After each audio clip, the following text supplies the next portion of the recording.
Pendant ces longues années de détention, j'ai sans cesse pensé à vous, à vos familles, à tous ceux qui vous sont chers, ainsi qu'à notre bien le plus précieux que nous avons en commun, notre pays, la Côte d'Ivoire. Si le fil du dialogue a été rompu par les circonstances que vous savez, rien de vos questionnements, de vos inquiétudes relatives à l'avenir de notre nation ne m'ont échappé. Pas plus que les douleurs qui vous ont affligé et qui continuent malheureusement de vous habiter aujourd'hui encore, semblant jeter un voile épais sur l'avenir. Notre avenir que nous sommes pourtant obligés de réinventer ensemble. C'est ce dialogue que je renoue aujourd'hui avec vous tous, sans exclusive. Quelle qu'a été votre opinion sur ce que j'ai vécu? Que vous m'ayez accablé ou que vous n'ayez jamais vacillé dans la confiance placée en moi, je suis heureux, très heureux de me retrouver en votre compagnie, en homme libre. Je conçois que dans notre pays ballotté, martyrisé par une tempête si féroce et interminable, chacun a eu mille raisons d'être mécontent et de se laisser gagner par la rage et la haine. Pourtant, ici et maintenant, mon message à votre endroit est d'abord un message d'apaisement. Ensuite, ce que me dicte mon cœur en ce moment, c'est de vous dire toute mon affection. Ma singulière et profonde affection. En vous l'exprimant, je ne vous rends qu'une infime partie de soutien et de l'immense amour que vous avez bien voulu me témoigner pendant ma détention. C'est pourquoi, à vous tous, singulièrement ceux dont il m'a été impossible de répondre aux nombreux messages de soutien, d'encouragement et d'invitation à tenir bon, je voudrais dire un grand merci. Je suis entré en prison nue. J'en sors, l'esprit en paix, le cœur plein d'amour, les bras chargés de ce que vous m'avez offert.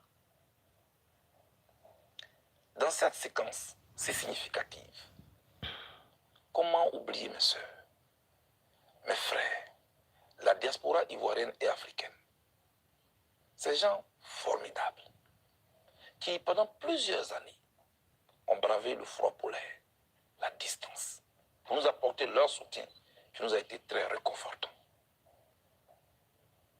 Soyez rassurés, la reconnaissance que je vous dois,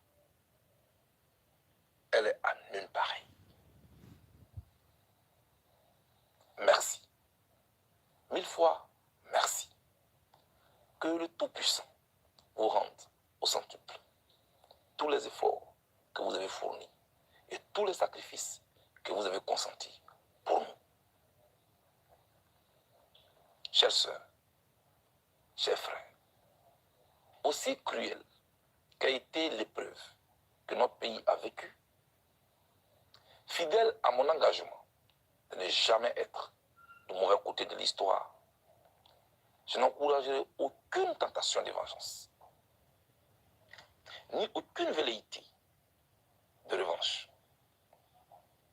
Parce que, en définitive,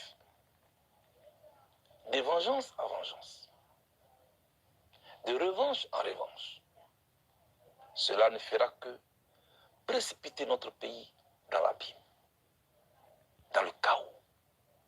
Bref, dans un déclin irréversible. En revanche, je suis disposé à encourager toutes les initiatives en faveur de l'édification d'une société qui sache tirer les leçons de son passé douloureux. Pour moi, même si les circonstances de l'histoire nous ont imposé cette crise qui a retardé le développement de notre pays et qui continue d'endeuiller de nombreuses familles, nous ne sommes pas obligés de prolonger ce conflit. Ne nous y trompons jamais. Les sociétés qui avancent, les pays qui engrangent d'importantes victoires sur le marché concurrentiel du développement sont ceux qui savent tirer les enseignements, tous les enseignements, des événements douloureux qui jalonnent leur histoire et forgent leur communauté de destin. Chers compatriotes, mon engagement pour la paix et la réconciliation n'obéit à aucune démarche intéressée ni à aucune tactique politicienne. Il est sincère et appuyé sur des convictions fortes, ayant pour but de faire grandir notre pays. En effet, au regard de notre actualité sociopolitique, chaque jour, les murs de méfiance gagnent en épaisseur et en hauteur. Le fossé social, quant à lui, et c'est peu dire, continue de se creuser avec une obstination que rien ne semble arrêter. Et manifestement, vous semblez à nouveau habité par la peur. Cette grande hantise qui accompagne, comme d'habitude, les processus électoraux ivoiriens semble encore de retour. Est-ce une fatalité? Non, absolument pas. Une simple observation permet de comprendre que dans les pays présentant le même profil que le nôtre, où toutes les énergies sont organisées et tendues vers le développement, sont ceux dans lesquels ont été résolues les crispations, les tensions et les conflits relatifs aux fêtes démocratiques. Un exemple, au Ghana voisin, l'organisation des élections est aujourd'hui un fait banal de la vie nationale. Chères sœurs, chers frères, chacun doit comprendre que le fonctionnement de notre démocratie naissante doit se faire autour de règles impartiales, au service de la quiétude des populations. Nous devons travailler à doter notre pays d'institutions fortes et crédibles, qui puissent traverser le temps, et non des institutions assujetties aux intérêts immédiats du parti au pouvoir. Est-ce si difficile, comme au Ghana, d'arriver à une normalité électorale? Certainement pas. D'autant plus que les problèmes qui empêchent nos élections d'être incontestables sont connus de tous. Ne manque que l'engagement pour les acteurs politiques ivoiriens, les plus en capacité de changer les choses, d'accepter d'associer leur nom pour toujours à l'histoire de ce pays.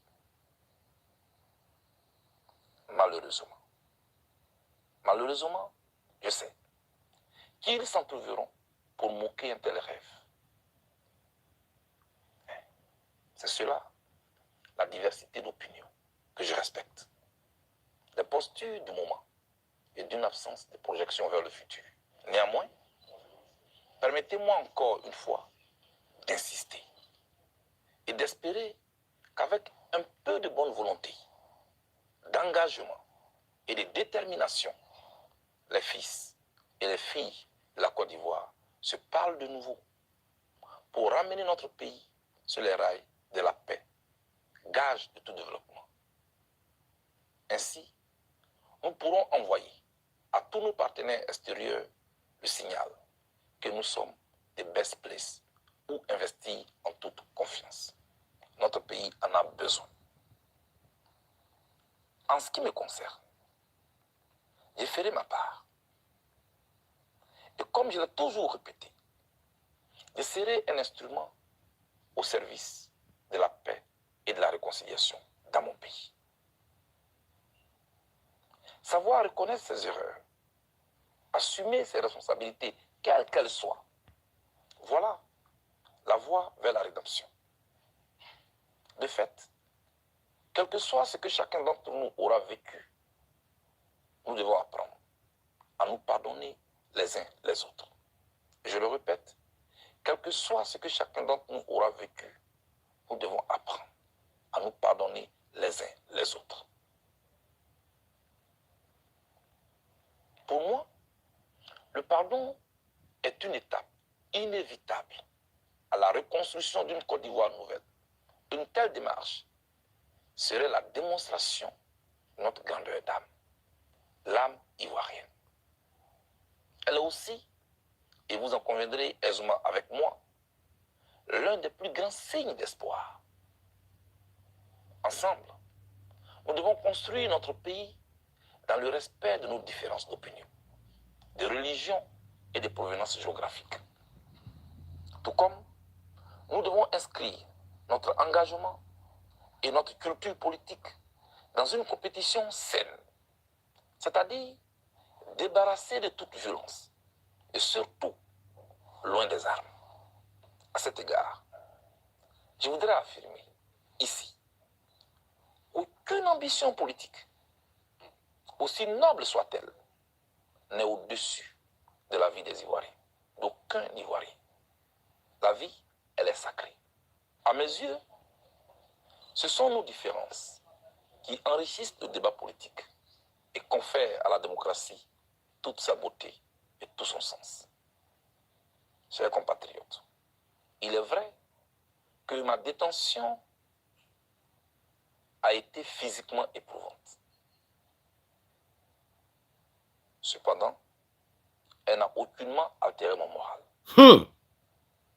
D'ailleurs, l'espoir de nous voir tous unis de nouveau dans notre beau pays ne m'a jamais quitté. Un pays qui procurera à chacun et à tous ses enfants les meilleures opportunités de vie, une meilleure éducation, des soins médicaux appropriés, une justice équitable et un environnement qui garantisse la sécurité de tous. Que Dieu nous bénisse, que Dieu bénisse la Côte d'Ivoire. Je vous remercie. Alors, merci Une justice équitable et un environnement merci à qui tous. garantisse Nous la avons sécurité de écouté tous. le président Que Dieu nous bénisse, de la jeunesse que Dieu ivoirienne. bénisse la Côte d'Ivoire. Je vous remercie. Nous avons écouté le leader, le ministre. Moi-même, côté ministre, même, je n'aime pas trop. Parce qu'il est au-delà des ministres. Voilà, lui, il est au-delà des ministres. C'est un président. Donc, le président Charles Blé Goudé, en direct de sa page, comme vous le voyez là, voilà, en 12 minutes, il a transmis le message. Et il avait presque 8000 personnes en direct sur sa page. Alors là, je vois, bon, le nombre diminue, je vois 400 et quelques. Donc, c'était Info Côte d'Ivoire. Mon écran s'est verrouillé, donc je vais vous laisser. Que Dieu bénisse la Côte d'Ivoire. Que Dieu bénisse Charles Blé Goudé pour son combat. Et il a dit beaucoup de choses. Il a été éprouvé physiquement, mais moralement, il n'a même pas été touché. Et donc, ça veut tout dire. Que tout ce qu'il disait il y a des années, ça y est encore en lui. Ça y est encore en lui. Et moi, Info Côte d'Ivoire, au travers de moi, les Ivoiriens sont avec toi, président. On est ensemble. Merci.